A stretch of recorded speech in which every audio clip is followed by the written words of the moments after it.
Hey, welcome to From the Baseline with Premier Basketball. We appreciate you tuning in. I'm Mark Williams, Premier Basketball Global Scout, and I am joined by Jason Key and the Shane Laflin. And we appreciate you tuning in. Shane always loves it when I do that. Hey, if you have not yet, hit the red subscribe button below. Be in the know when the next episode is. And if you got a comment on the episode, feel free to comment below. But we appreciate you tuning in to this episode. First week of July period. College coaches haven't been out and seen kids play live in about a year and a half. And first thoughts from the week for you guys. What'd you got? I mean, our final at Super 64 was must-see TV. And Mark, you and I were talking yesterday. We're going to get that thing up on YouTube for everybody to see with some added features. That's the first thought. The other one was it was absolutely palpable, the excitement it was to have college coaches back on the baselines. And, you know, obviously the kids were excited, but you know how sometimes you can sense that they're a little nervous playing because the coaches are there? I really felt far less of that than maybe even years past when it was normal that they were there, right? Right. So I'm trying to think of why. I mean, I think maybe these coaches did a good job on the phones and in the Zooms getting familiar with players before they came out. You know, I mean, God knows we were on the phone almost every day during the non-viewing times, you know, both high school, whatever, when coaches couldn't be out. So, you know, and the effects of that familiarity, some a little too comfortable, but some comfortable enough to just perform. So I thought that was fantastic. I mean, our numbers in terms of college coaches and programs coming through Super 64 were higher than they've ever been. And we had a unique setup just because we have some of the satellite sites in Frisco because it was during the week. To be split, but to have people at both sites letting us know what was going on. It was pretty fantastic. So, I mean, super competitive brackets. People were excited about winning. They were focused. And then, you know, it was very positive, which I like. And this pressure sometimes can be, you sense the negativity sometimes from the sidelines and the pressures and the parents and the coaches tripping. Like overall at Super 64, I felt like it was very positive. I really loved the environment. And then, like I said, sitting and watching the 17U championship game, 16U championship game after that, the 17U one was historically good. And we'll talk more in detail about that later. Absolutely. What about you, Jay? Thoughts from I was, and I don't know who was more excited, the kids or the coaches, right? You could tell the coaches, the restraints on college coaches due to COVID protocols and all that went on. I mean, they were really isolated, far more than the regular public even. Just keeping the student athletes safe and all that was going on with all of that. And so you could tell they were so happy to get back out. And they had heard, I heard a lot about the difference between film and seeing a kid live. You know, that was a big buzz on the sidelines. And just the film's great. I think we did the best we could possibly have done with the film, right? But it's not the same. It's just not. And you pick up a lot of intangibles. You get a really good feel for how big or small a kid is. That kid's not as big. I heard time and again, that kid's not quite as big, or that kid's much bigger than I thought on film. So just things that your eyes live find that you can't otherwise. And then, of course, you're able to, I think Shane brought up an excellent point. Because of the way things have worked out, there was more relationship building on the front end than there ever has been, as you were figuring out if you're going to recruit a kid from a talent perspective, because normally you see the talent and then you build a relationship. Well, because of the circumstances, there's some relationship building, then you confirmed on the talent end with live eyes. And I think that brought a different perspective. And to Shane's point, I thought that really showed itself. Like you could feel that vibe in there. People were familiar. I think it calmed the kids down because they were familiar with the coaches in a weird, at least on the phone. I thought quality of play was really good, right? That's something I just didn't know how it was going to go with nerves being involved and different teams started again because of the end towards the end of the COVID days, hopefully. People started at different times. Some people in late March, some people in May, some people played light schedules, some people played a lot. So I didn't know quality of play, how that was going to mix. And it was really good. Like people showed up. Super 64 in particular, we had a lot of shot making there. I was impressed. I was impressed skill level wise, which also tells you that people were working on their games. I think one thing that COVID brought is some people played less games, even high school, because a lot of high schools didn't obviously play full schedules and all that. And they did a lot more fundamental shooting. And I think that kind of showed itself. The venue certainly didn't hurt to have good shooting days. I mean, Right. you're playing in either the Frisco Field House or the Mansfield Field House, which have great sight lines in terms of shooting. And then our offsite stuff in Mansfield are at the high schools in Mansfield, which, you know, you got a 4,000 to 5,000 seat arena you're shooting in, or two, you know, secondary gyms that are traditional high school gyms with the bleachers on the side, Right. that have great sight lines. So, you know, to each his own and how they run events or whatever. But in terms of real basketball and getting an eval, yeah, let's at least put them in a place where they don't feel like they're going to run into a stanchion, or you're not shooting and the depth of your shot is, you know, 10,000 feet. You know what I mean? Like it matters. And so it's just high quality. And the biggest thing, everybody was just glad to be back to some normal. Like this is for us is normal. You got college coaches on the baseline, you got kids playing in tournaments. And so, you know, it was great just to be back and just have that more normalcy. So, you know, for us, the week got started with Super 64 there in Fieldhouse Mansfield and Fieldhouse Frisco, and, you know, some Mansfield schools, some offsite stuff. And from players, coaches, AAU organizations, it's always been a really strong event, but this year everybody was like, it was really, really good and super competitive and stuff. And so, you know, thoughts from that event. We'll get into players in a little bit that kind of stuck out, but, you know, for all the college coaches and AAU organizations that came and supported that event, first off, thank you. You're what made it so good. Thanks to our tournament staff and Kathy and her whole crew. Shell, Don, Smith, absolutely. the whole crew there. Thanks for the media group that came through. You know, Rick, Caitlin, and Chris, killing it. Them putting out content, and, you know, all that made the whole week, that whole event, a success. But it was super competitive.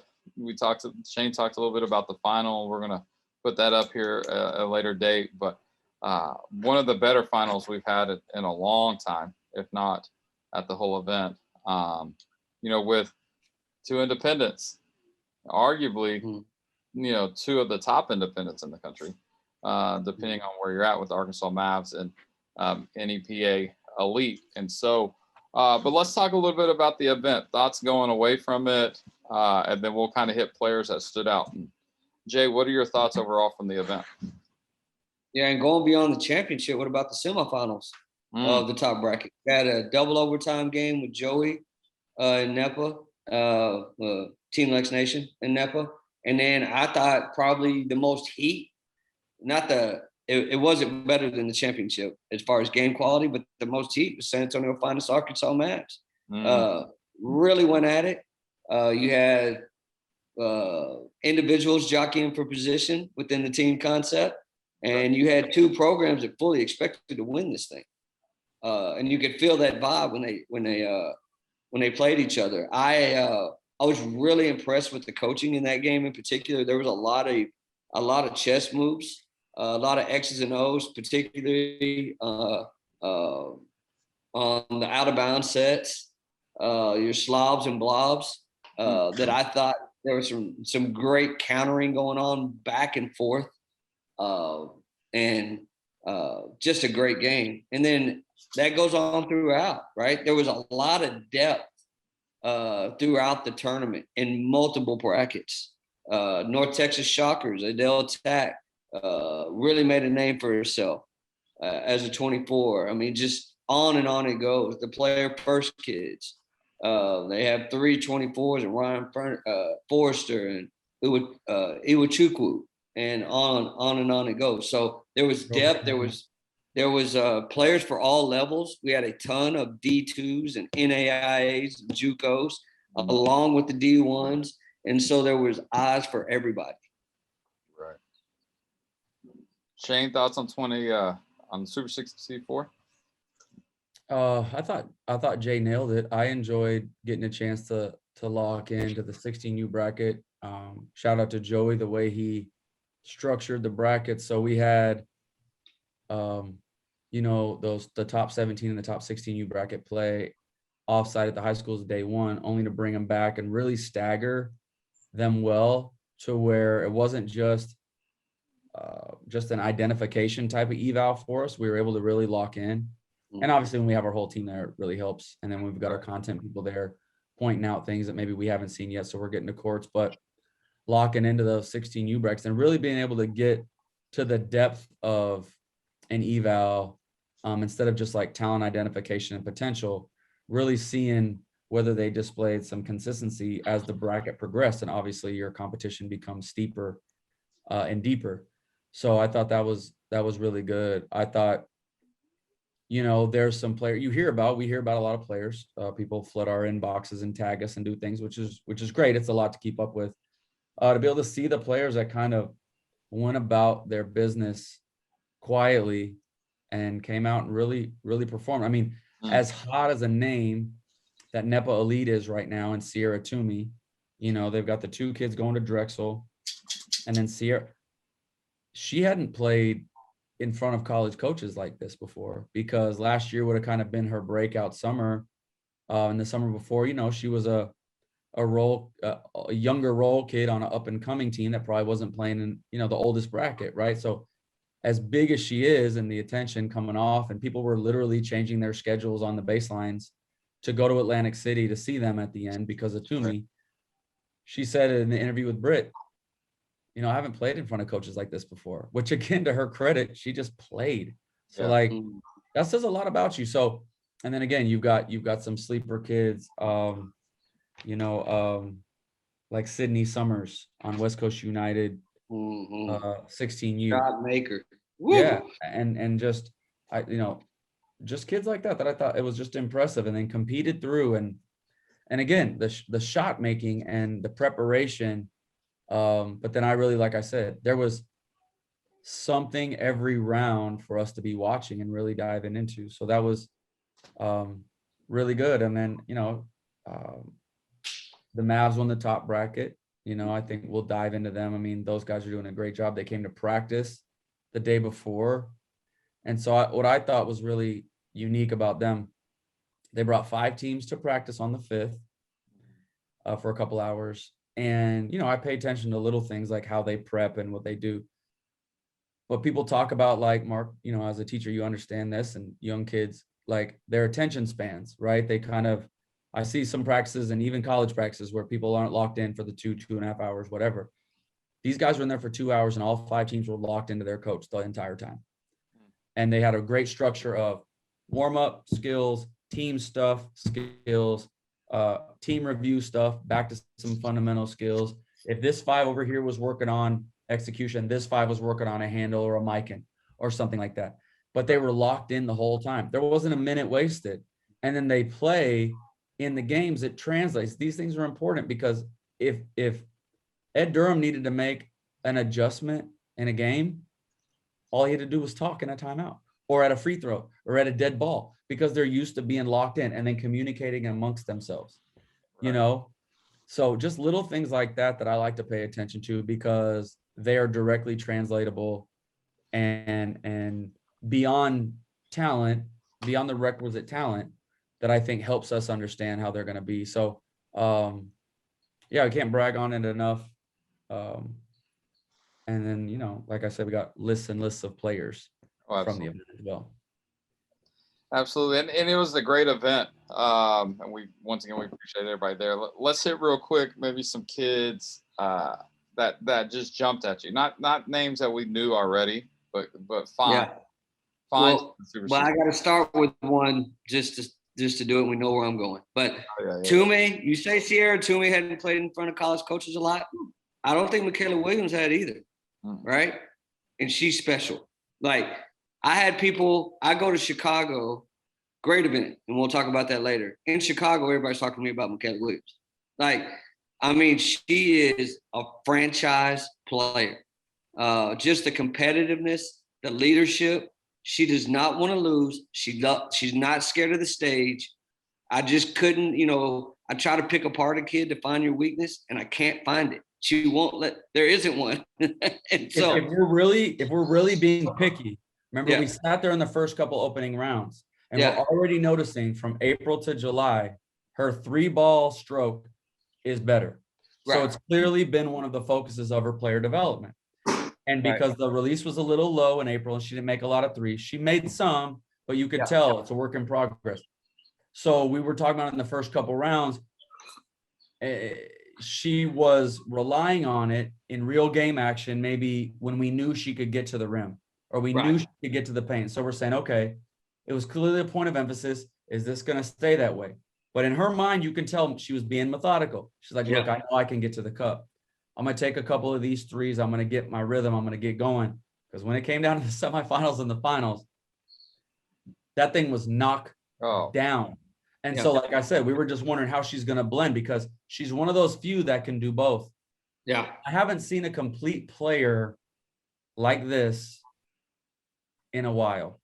And that's not to say anything about the classes in front of her or whatever. Like the Pages, the Caitlins, they're really good. This kid's got a physicality about her and a strength. And she just turned 16 like last week that, those guys just didn't have. She can shake you in a phone booth. She can create for the pull-up in the mid. She can create for the 3, as you'll see in the final if you haven't seen it. Yeah. She gets to the cup and finishes. She's bouncy. She guards. She sees the floor and drops dimes. Yeah. Quiet and competitive. Poised, mature. Tell me what I'm missing. Yeah. Right. Yeah. And in the spring, I told Shane there's one kid when he flew in for a day here to end at our event. We got to see it.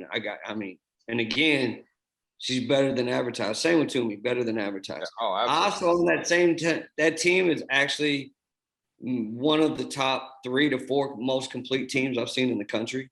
The Mavs, they have everything that you need. They have guards that can smaller guards that can guard you and pick up the pace, that also attack to the rim in transition and in the half. They have bigs if you want to go physical.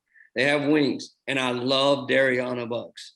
Her points, her ability to play off the ball, spreads you out. Her points per dribble, one of my favorite made-up stats off the charts is she doesn't need the ball. And then she gets the ball and you get 2 or 3 out of it, time and time again. Her ability to find the soft spot in the defense without the ball, right? Reading screens off the ball. And she knows whether I need to curl or flare or whatever. She understands how to read off the ball. And that's a lost science. We don't have a lot of those at our level. They learn that a lot at the college level.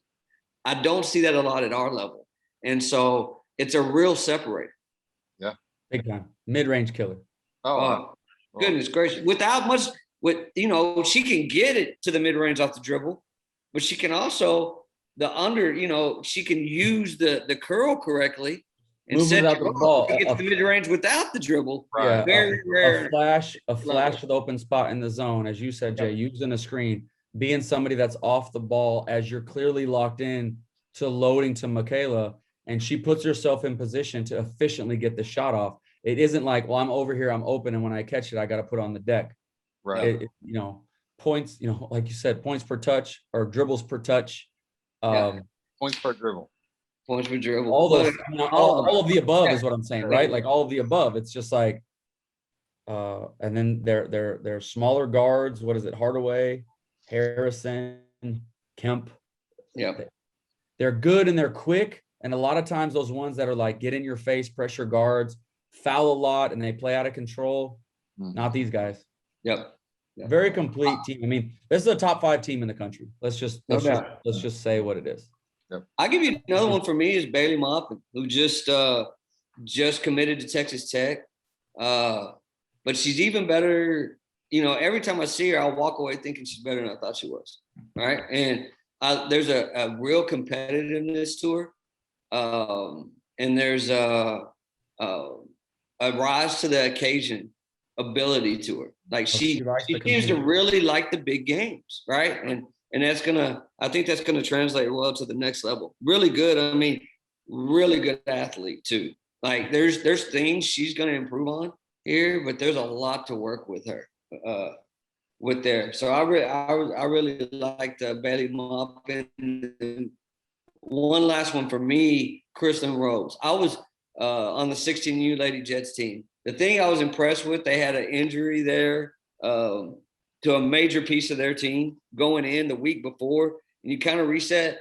For a young team to win a championship when losing arguably their best player, at least one of their best players, I know she's a little younger, is a big deal because that happened right before 64. You got everybody's role changes, and Kristen became the full-time lead when that happened, and she handled it. She's long been one of my favorites. I thought you just kind of got to watch them develop. I really liked her young. She's really good she goes to Saxe High School here local, and she was really, really efficient. That's the most efficient I've seen her. She's always been, she's flashed the skill and talent. I've seen that a lot, but she was efficient and she led them. And that was another step I thought for her. Yeah. Shout out to Jet and Randall for having them ready.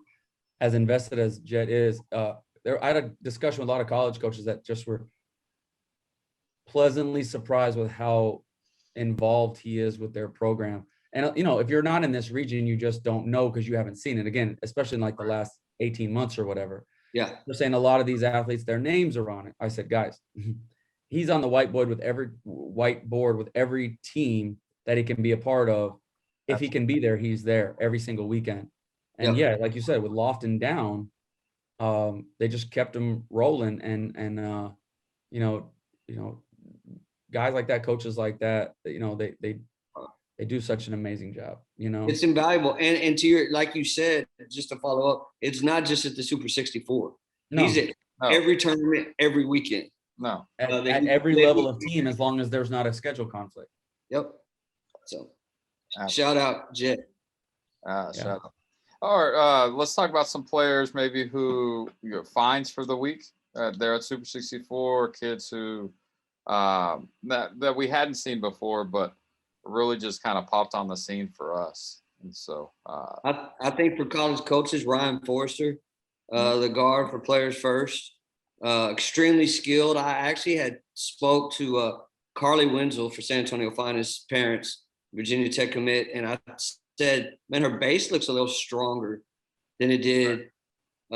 Just a random thought by me than it did a couple months ago, and I thought that led, because of her legs, more shots were falling. Even since June, when we watched her at Prime Event West in Phoenix, getting bumped off. Now, granted, they're playing against older players, but getting bumped off spots, boards really getting hammered, stuff like that. You watch a kid, again, a lot of people, and I mentioned this in kind of a thread of tweets yesterday, rationalizing when things are tough, and be like, oh, here's my excuses, it's going to be easy to fix.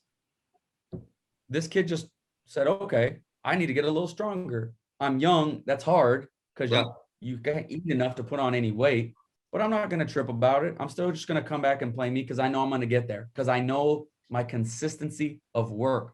Right. That team consistently puts on work because every single one of their players is better than when we saw them literally a month ago. Yep. Right. Yep.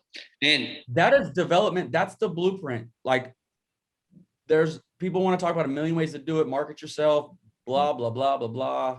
Spare me. That's how you do it. Yeah. And to finish up my Wenzel story, Wenzel's been going to Forrester's house every morning at 6 a.m. for strength and conditioning. Her mom set up a whole thing in her garage. They have a whole setup and all that. And it just shows. I was making the comment on Wenzel. I didn't know that. Right. And then it all kind of wrapped together with Forrester. So it shows that they're putting in the work beyond just the basketball. She's doing true college prep. where working out on our own, strength and conditioning wise, and then going and doing the skill side plus practice. That's real college life. They've been playing a lot of one-on-one. Yeah. And they just went to be basketball players in their off time. They're not doing a whole lot else. Yeah. You know? And then there are two bigs, Ariana Robertson and Vivian Uwachukwu. You know, you got 2 6'4", 6'3", somewhere in that range bigs. Two different types, obviously. Uwachukwu, a big physical type, but really soft touch. Really showed herself. And Robertson is the finesse 4-5 type, 6'4", long, coming along, really skilled. She's about to add a 3 ball. I saw elements of it. She's not quite all the way confident with it. And when she does, you got a 6'4" kid shooting 3. That's tough to find. That's tough to guard. So. Yeah.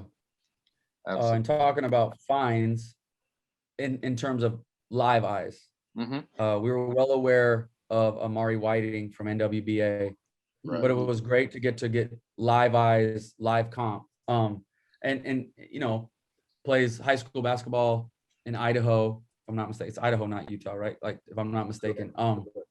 So the high school film, you know, is what it is in terms of comp. Not to knock anybody, it's just a little different, right? So getting live eyes against live legs and athletic teams and stuff, it was interesting to watch her as the game gets deeper, or as you get deeper into the game, she gets smarter. She says, okay, I understand this is a different matchup this morning. This is how I'm going to attack them.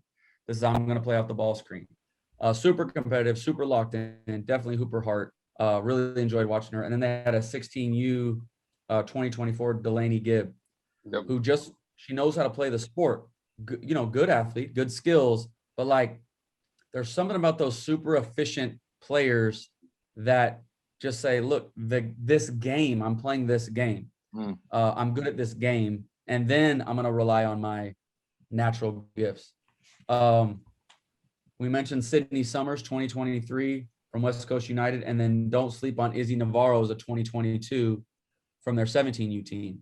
Izzy Navarro plays at Cathedral Christian with Ice Brady. I saw her at TLC a couple years ago, and like, this kid's going to make a program. And I assume probably in the West Coast, and I got to find out what her recruitment's been like, but she's a really good player, and she's a shot maker, and she's smart. She knows how to make people better. So she's going to make somebody better. And then Sydney Summers is strong base, maybe smaller, maybe the package doesn't catch your eye if you're just walking by a court until she makes a shot and makes a deeper shot and then gets to the rim and it gives you a look off dime in transition. The kid just knows how to play. You know, we knew a lot of the players going in. Credit to our team. We watched a lot of film. We did travel around this year where a lot of people couldn't do that. So we knew a lot of them. So at this event, we got a lot of depth and confirmation on our evals, but those were a few as far as true finds, again, on the radar, but true eyes and true finds. Right. Mark, you every year find somebody, you know, that is just not been on the radar. So I know you've got a couple good ones for us. Well, and my Super 64 was a little different because I just was able to make it that last day and stuff. And so, you know, there was the good thing about the Super 64, and it is like this every year, is there's so much talent. There's so much talent up and down, and who was all there. And so, you know, we appreciate. I'm gonna save mine for the second half because I got a ton over there. But the Super 64 was loaded. We appreciate everybody coming through. We're gonna take a quick break. When we come back during the time, hey, check out the winners of the divisions of the Super 64, and we'll be back right after this.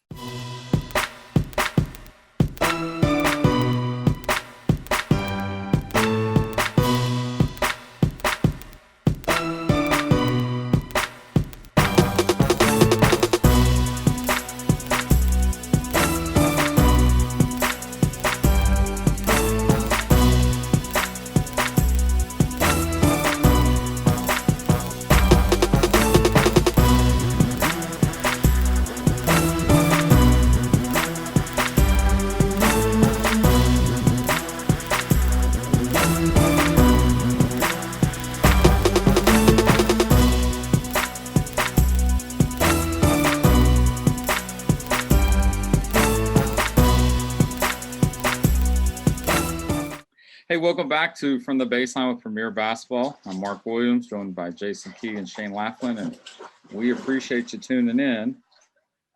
Coming back out the break, we wanted to discuss the second part of our this past week of July, and so we had we were at Adidas there in Dallas. We were all there for at least a day. I was there for 2.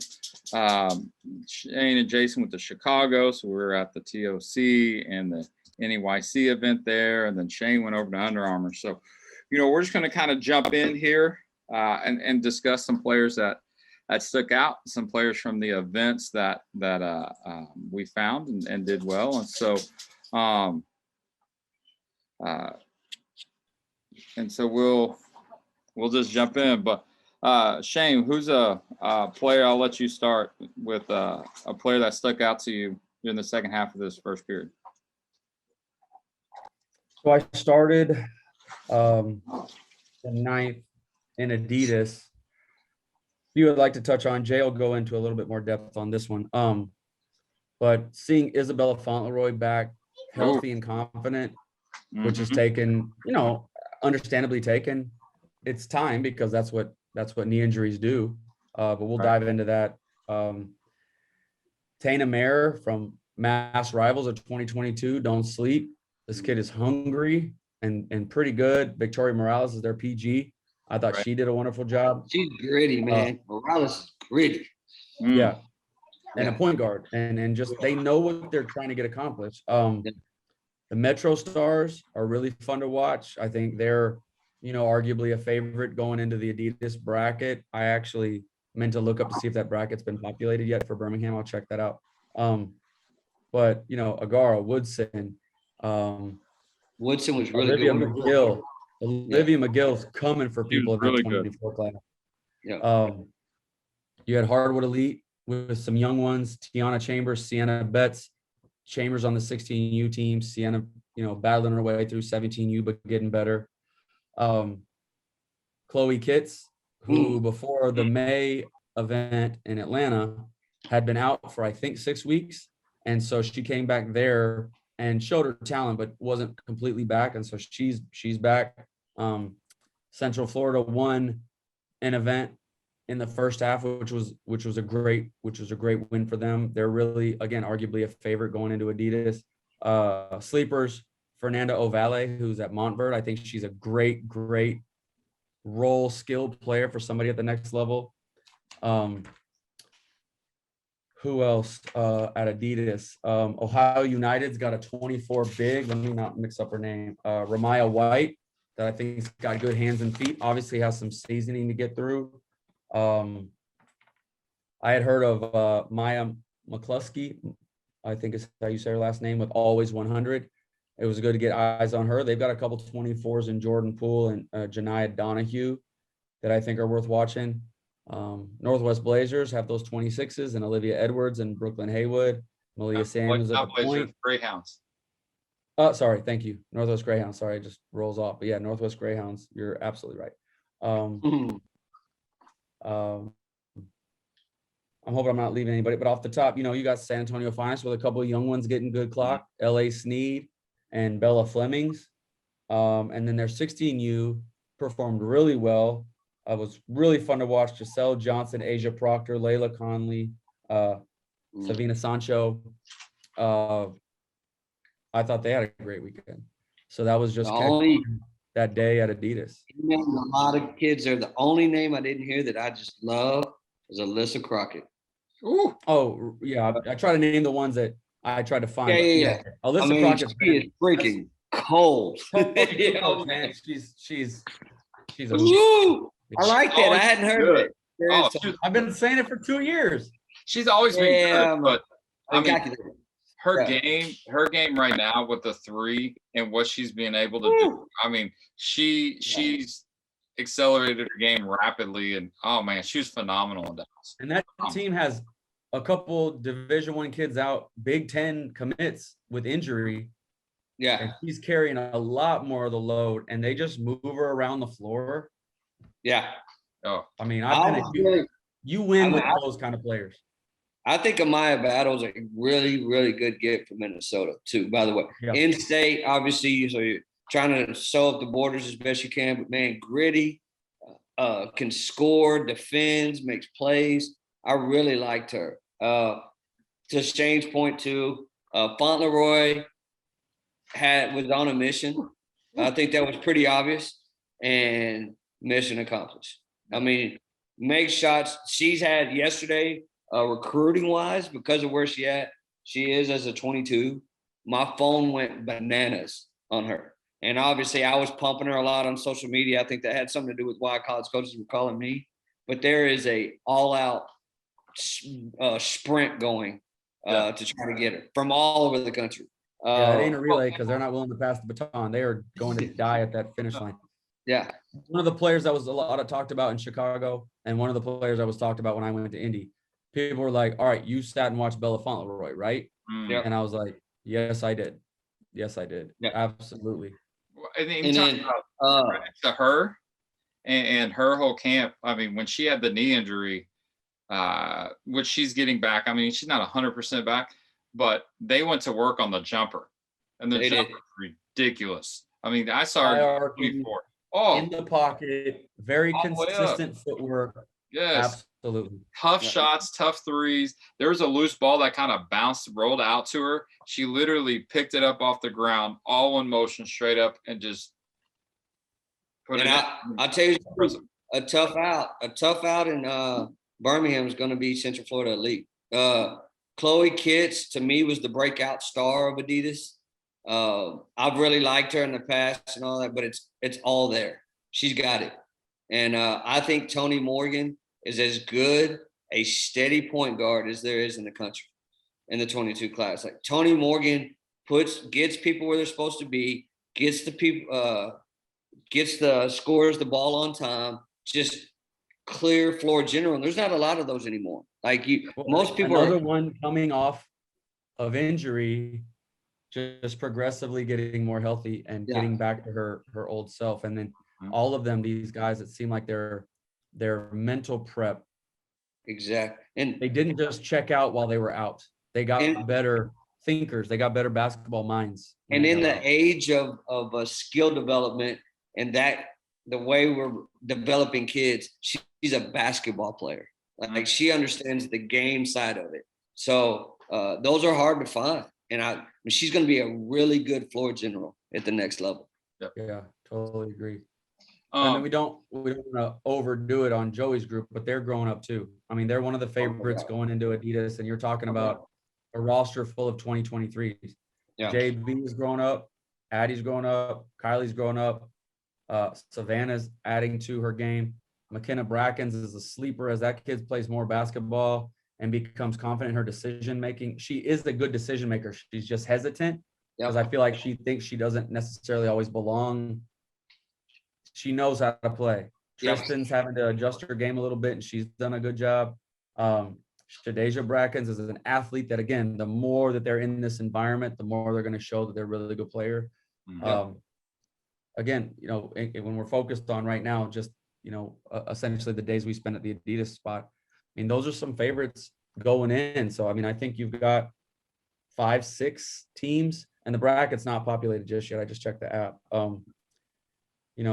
That we've talked about their players that have a legit shot to run Adidas. So it's going to come down to how you match up, which point you play your matchup. Is it your first game? Is it your second game? One of those teams that I had one of those years, like if it was a second game in our tougher matchup, man, I was going to have to figure it out. The guards didn't have it. Right. Our first game of the day, we were good. Second game of the day, we're going to have to scheme our way through this one maybe a little bit. So all of those things come into play. Absolutely. A couple kids that stuck out to me and some young kids. One is 2025, Lainey Grant, plays for Elevate Elite at their 16U team, their 2023 team, and she just ran the show. I mean, and you could tell her maturity and her thinking of the game is a much higher level. Couple kids on Team Knights that I liked.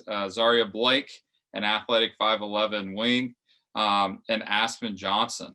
another shooting guard, shoot the three, elevates well on her jumper, and then a kid that the first that I've seen that Trae Young elite. Trae Young came to numerous of our events, but 2022 Brooklyn Fisher, the first time that I had seen her, just really good 22 kid, competes, plays hard really well, and really made plays for them as they've got numerous kids out with injuries, and so she took a lead role there with them. And so just another name you're looking for a point guard in that 22 class. Brooklyn Fisher's worth a look. And so, but hey, that was Adidas. We spent a couple days there. Shane, you went to Under Armour. What are some players there that stuck out to you? Knew a lot of them, had gotten live eyes on a lot of them. A couple 24s, one of which, this is the first live eyes, Olivia Olson, Minnesota Fury. Minnesota plays age appropriate because they do a lot of actual AAU there. So she plays on their 2024 squad. Has a chance. Mm-hmm. Knows how to play. Got a little something to her, a little edge. Sees the floor, shoots the three ball. She didn't shoot the three ball great when I watched her, but again, it was the last couple of days of July, so like you get a little bit of but I see the stroke. I've seen it on film. Pull up jumper with some rise, sees the floor, gets teammates involved. Obviously made USA U16, so I'm not talking about like a secret, right? But It was great to, like Jason mentioned with the college coaches, see the little nuances, the communication, the edginess that I like. So that was good. And they've got a couple of other good ones. And then Lexi Blue, as these kids are literally growing, she's a 20, you gotta recognize it. When a kid's growing, sometimes they're gonna have some awkward moments. Right. And so like I watched her play at Prime Event South in May, and like you see it, but you could tell she's getting her body back, right? Because she grew. I feel like she's an inch taller than when I saw her. Shooting really well, finishing really well. The handle's gonna come because again, she can't move, like her mind's working faster than her body right now. But again, she's growing, so the young one. So there's something that goes into that eval, right? So those two, as far as the ones, I'm trying to look at, anybody that really stood out that I didn't really know. It was great to see FBC, the family, live. We know all these players. I hadn't seen a lot of Shakira Edwards because she was out for a while with an injury. Bouncy, skinny as they come, but bouncy, intense, gets to the rack, will get a sneaky block. Jelani Cambridge is a lot like Tanaya Latson, where there's going to be a couple times during the game, you get a little lazy with the ball, that thing's going the other way, whether it's on the ball or off the ball. She's like, give me that. So like 4 to 6 points she gets just because you weren't locked in. I was disappointed to see, it looks like Maya Verse maybe turned an ankle. I didn't get to watch her play the last 2 days. I don't know if she played the first day at Under Armour, but don't want to miss mentioning her. Become One out of Canada's got some really good kids. Kira Pemberton on their top squad was kind of a name that I didn't know about. Sanaya Richardson from BTR 16U team. Just plays so hard all the time. I've got to follow up on a name from Example, but number 8, they were calling her Jazz. I meant to text Barry this morning. I apologize before we got on this thing. I got wrapped up with a call. Just like these few that really know how to play.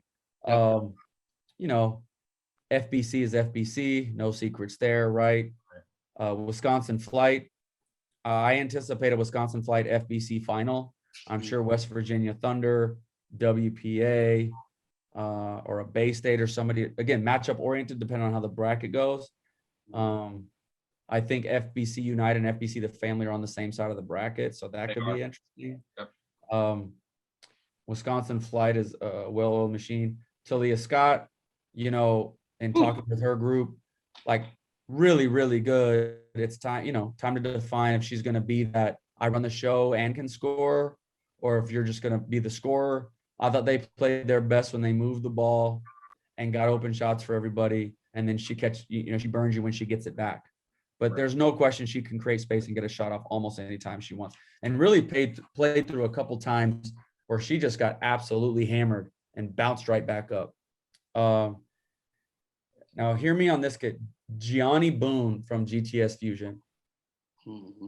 Long, athletic, tough, team-oriented. That team's a very good team in terms of how well they're connected and how they play to their strengths, because the depth of their outright talent's not super high, but they know how to play in terms of putting themselves in position to win.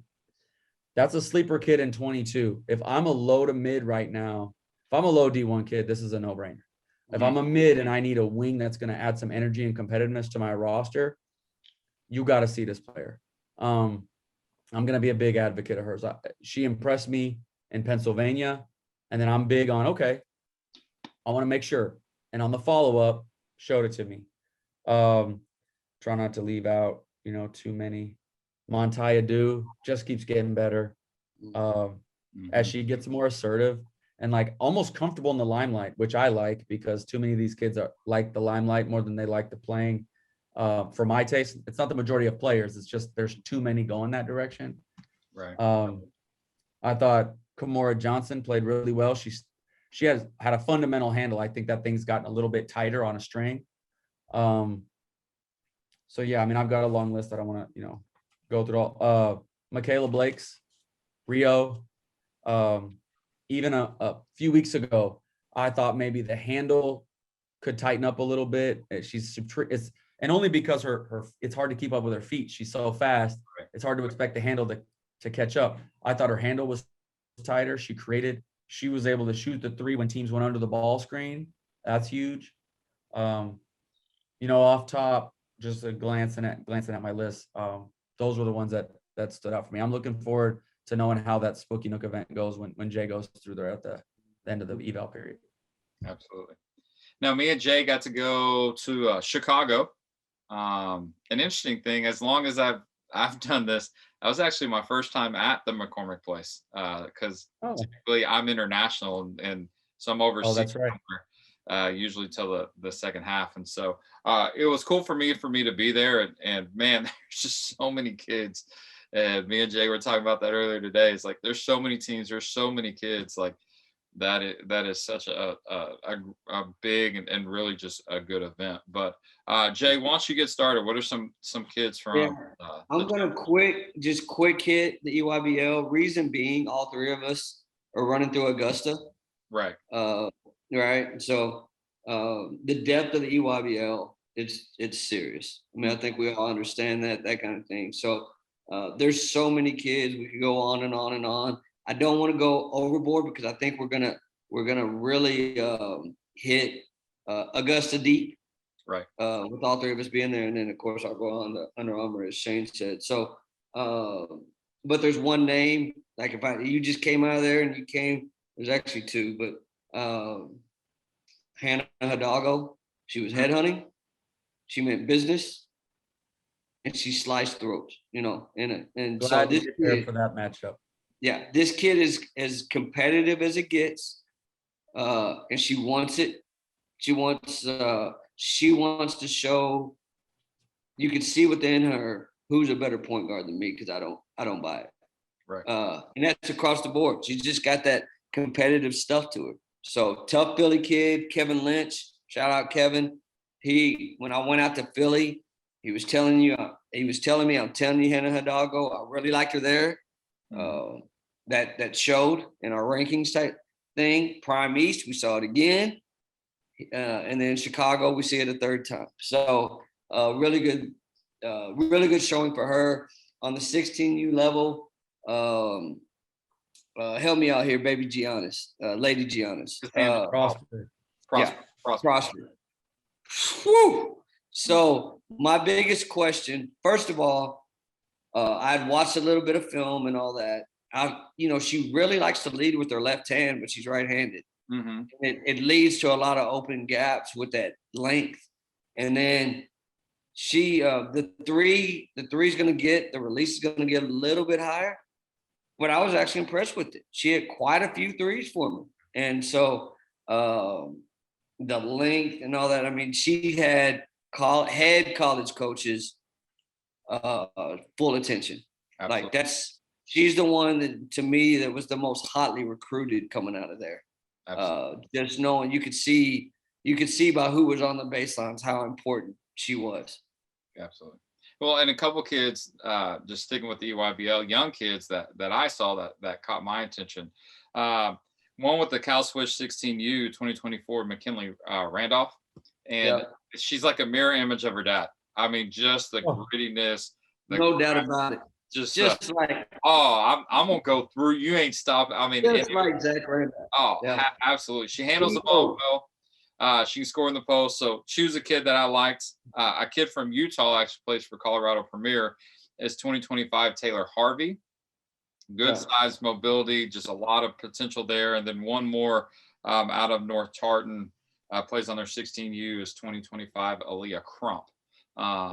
So wait, Mark, I'm sorry. Somebody sent me something. Who is she playing with? North Tartan.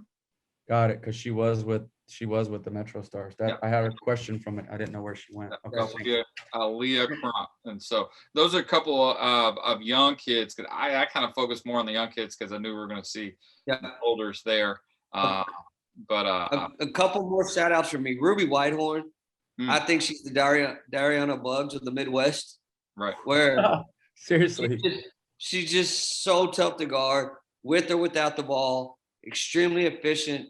Puts the ball in the hole. That, just same kind of kid, and everything she does translates because she reads the game. She's of course she's individually talented. Everybody is, but she reads how you're trying to defend her, and is able to answer it in a variety of ways. So really impressed with her.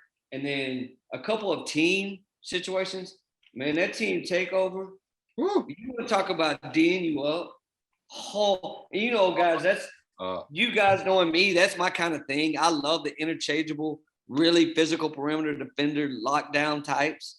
And Jaden Donovan is a beast. A beast. You got Jaden Donovan, you got Samuels, you got Sonia Jaw, of course, on the perimeter with Vaughn and Cook.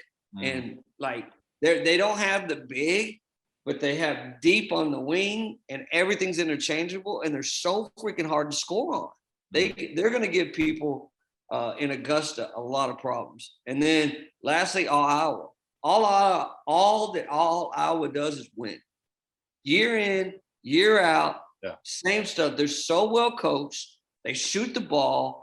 Their bigs can handle it to get out of pressure type thing, be a pressure release, make decisions, but they also are rebounding physical for you when need be. They're so well coached year in and year out, and it's amazing the program that they put together over there. They play to their strengths. So does Ron. This is not the same team, right, that Ron had when he won. Right. Not literally not the players, but also not the same style. Yeah, it's not the same type. Right. And you watch them get better. So they didn't know exactly how they were going to be at their best. So you're talking a situation where, this is my frustration with the guys in the summer sometimes that don't win. They say, oh, it doesn't matter because we'll get scholarship offers. You're right. And then have to learn how to win at the next level. That's really tough. Yeah. Ron is playing to their strengths and learning how to win while developing players to their strengths to help them understand this is who you are. Right. So you've watched those two 22-point guards get better. You watch Samuels get better. You watch Jaw get better. You watch Sims get better. Yeah. It's just, it doesn't have to be a game. It just can just be how they are supposed to play to their best, to their strengths. And then you're talking about all Iowa, who's done the same thing that is a little bit different than what they've been in the past. And they're missing one of their best players right now. Yeah. And they're like, this is how we play to our strengths as a unit. And consequently, it makes players look really good because they make the right basketball plays. Right. Yep. And they win. Yep. Argue that blueprint for me. You can't. And lastly, Cal Stars. Bria Cunningham, super elite in the post. She was really, really good. And they're probably, I would say, would be my favorite going in if I was to take one team. but really they have a little bit of everything. They have bigs with Bria, they have guard play, they have wings that can shoot it with length. Like they have answers for all the equations. So really good. And then to speak to Mark's point on the event in Chicago, man, is it vast. There are so many kids beyond just the EYBL, which is great. The it's an elite league, obviously. But man, there are so many kids on those side courts, and it goes on and on and on. And you think you found, man, I found 10 or 15. That's pretty good. And it ends up you go through your book and you find like 30. Yeah. So that piece of it is really fun. And it's just a great setup as far as visually. I think of all the big of that style of tournament, right? It's probably the most visually pleasing in the setting of downtown Chicago and all that kind of stuff. I love it's cool. And then there is something about just the quality of that. Like, not all of those big events are the same. And that one, it's just the setup where it's located. You're practically on, you're on the water. Chicago's a pretty awesome city. So great, great setup. Absolutely. I agree with that. A couple names real quick, Jay, that were non-EYBL. And I mean, one of the big ones we went to go see is Britt Prince, the 2024 out of Nebraska. And she did not disappoint on a pretty good 25, 24, 25 mixed team there. And I know you got to see her at a really, probably one of the best 8 a.m. games in the country that was played last week against them and the Wisconsin Lakers. But other players that were non-EYBL that stuck out to you. First of all, I do have to go one more EYBL. Now I'm gonna let you go and follow up, but I have to. And that's Rima Collins, 23 Miami Suns. I'm telling y'all, she's a huge stock riser. She'll get to show it in Augusta to everybody, but she was spectacular. And so she's a name for everybody to know. I would imagine her recruiting has shot up tremendously in the last day or two. But Rima Collins, Miami Suns. And then you go while I do a little research here. Look at you got the big book. All right, I'll add a couple names. This is kids that were in Chicago playing non-EYBL. 2023 Natalie Potts out of Missouri. I believe she was a Gatorade Player of the Year there. Plays for Blue Star St. Louis and really just a big wing. Really active, loose balls, rebounds, attacking the basket, shooting. Really impressive. I saw her late one night and really liked her. Another one is 2023 Jasmine Gray, point guard for Lady Bradley Beal, their 2023 group. And really a kid knocked out numerous shots. I think they were playing Illinois Lightning, I believe. Just ran the show, made plays, made shots. And then a kid that I'll be interested to kind of follow, and this more of a mid-major look, but 2024 JC Eggers from FOH Seattle. She played on the 16U team. And so, a 6'2" kind of forward, pick and pop, trail three, had a couple really nice just post moves, catch it, multiple good footwork and stuff in the post. And so she's a kid at the mid-major level there. You're on the West Coast. That is definitely worth a look there in 2024. So, but that was just a couple. There's a ton of them. I know, Jay, you're probably going to throw in a couple here. Yeah, McKenna Christian, 8 of 11 from 3, 2025 for the Wisconsin Lakers. When I see somebody cooking like that, I mean, I start moving in my chair and all kinds of stuff. So I was sitting away from everybody else. And I mean this, college coaches saw me squirming and they knew something was going on. And then I was surrounded. And because I was like, I mean, she wouldn't be like, and they put her on the free throw line at the end. Like of the 8 makes, 7 were no rim bottom net, like Chris makes. So, and I believe he finished the game with 42. Holy what? Nike. Yes. Yes. You guys didn't tell me Again, that part. I mean, I knew she was stroking. I didn't know it ended up with 42. Against Brett Prince. So Wasn't this like a 9 a.m. game or something crazy? 8 a.m. 8 a.m. Thank you. Yeah. No, this Okay. kid doesn't care what time it is. It's No. going in the hole. Buckets. I mean, Buckets. it's a bucket. And I can't tell you how many college coaches were like, that is the best game that I saw all week. And you know how it is on the road, Shane, being with all your years as a college coach and all that, you just don't expect that at 8 a.m. No. You don't. You start it out, you know it's going to be a long day, and it just makes your day. Oh, 100%. And then I would say Jasmine Davis, 6'1", 125 for Northwest Select Black. Do it all, long, skilled wing. And really, I mean, she finished over, hit shots, defended multiple, really good. So those were the two that like really jumped out as 25s to me. And I mean, that was a virtuoso performance with the shooting, obviously. Oh, absolutely. So, hey, to wrap up the episode, wrap up the week, man, it was great to be back on the road with college coaches. It was great to kids get to play live in front of college coaches. College coaches get to do live evaluations, and so, man, shout outs to just a great week. But as we wrap up the episode, Jay, you got something? Yeah, yesterday, right? The reason we all do this is to watch all these offers fly through, right? And yesterday, I actually started making coaches make appointments every 30 minutes. Now, most of the calls didn't last but 10, 15 at tops because they had to go call kids, right? And we were just having discussions or whatever. But that's how many calls I was getting yesterday. It was nuts. So, and knowing, hey, we got off for this kid and all that, and being back in business, right? Like full bore, this is what we do.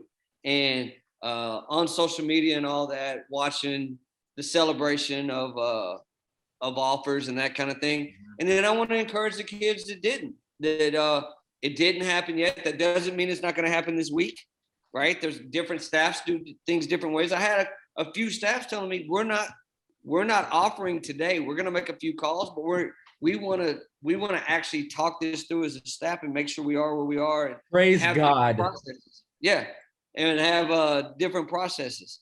So they weren't in the rush to be, the Black Friday mentality of we got to be there to make the call, right?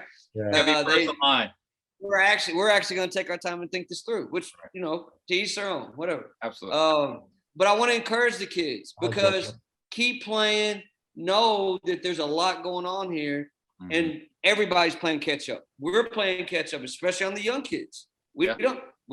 I'm finding a new young kid every tournament. College coaches, it's the same thing. They're going to see obviously priorities or ones that they had gotten word of or whatever it may be, but they're going to continue looking, as are we. And the process hasn't at all stopped. It's actually just begun. So I just want to stay encouraged and, I love what we do. I'm very passionate about this, and I'm very thankful to be in the position we're in. And I'm so thankful. Yesterday, it was so fun watching it again, being fully back to business. Absolutely. Well, we appreciate you tuning in. We're all making our plans for the second half of July, and we know pretty much where we're going to be, but we'll have some adjustments based on where some teams we need to see. But we'll let you know where that'll be in the next episode. But we appreciate you tuning in. Hey, everybody, hands in for a great week. That first NCAA recruiting period, and take some rest, get some time in the gym, work on your game, and watch the All-Star game this week. Good luck to Don and the USA squad. Kara with the 3-on-3. There's gonna be a lot of stuff on TV in between. Yep. Olympics start, guys. Watch the 3-on-3 because you need to be playing it. 3-on-3 is the future. 5. Yeah, 3-on-3 is the future, guys. Your development. This is a big push for us next year. Yeah. We obviously got to get behind USA basketball. You need to watch it. Everybody wants to play that. Everybody wants to be a part of it. Watch the people who are. There's going to be a special All-Star game because you got USA versus the All-Star. So it's a lot of players. Yeah. You got shooters going. You got Allie Quigley going in to win the 3-point contest again. These are hoopers. There's also some headhunting going on. There's some people that think they should be on the Olympic team that aren't. Like, it's real, and it's the same competitive spirit that we just watched from the kids. Exactly. So make sure to pay attention to that. I think we got an NBA Finals game on tonight. Take care of your bodies. Get hydrated. Eat really nutritious, because it's hard to do sometimes on the road. Get rested. Get your shot up. You know, you don't have to crush yourself this week. Get your legs back, but be ready, be prepared, and do it on purpose. And then in the meantime, guys, you get better by watching basketball. You do. And then use your imagination in the gym by yourself. And before we sign off, Ariel Atkins, baby. Yeah. D-Bill. So proud of you, Ariel. Yeah. There you go. Well, guys, we appreciate you tuning in. Look forward to seeing you at the second half of July. And for Jason Key, Shane Laflin, I'm Mark Williams, and we're coming to you from the baseline.